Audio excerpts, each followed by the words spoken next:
The Apple Watch Series 8 is the newest iteration of Apple's popular smartwatch.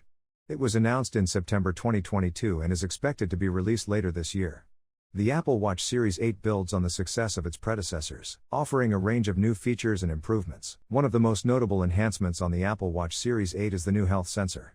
This sensor uses a photoplethysmogram, (ppg), to measure blood oxygen levels, which can provide valuable insights into overall health and wellness.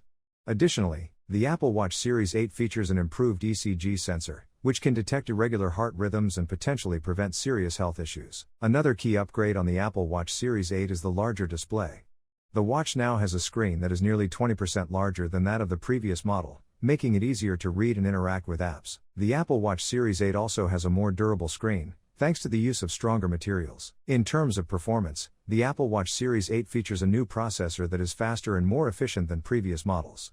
This means that apps will load more quickly and the watch will be more responsive overall. And, with a new always-on Retina display, users can check the time and other important information at a glance without having to raise their wrist. The Apple Watch Series 8 also comes with a range of new watch faces and customizable complications, giving users more options to personalize their watch. And, with support for new features like Share Play and Apple Fitness Plus, the Apple Watch Series 8 is an even more versatile device that can help users stay connected and fit. Overall, the Apple Watch Series 8 is an impressive upgrade to an already great product. With new health features, a larger display, and improved performance, it's sure to be a popular choice for anyone looking for a powerful and reliable smartwatch.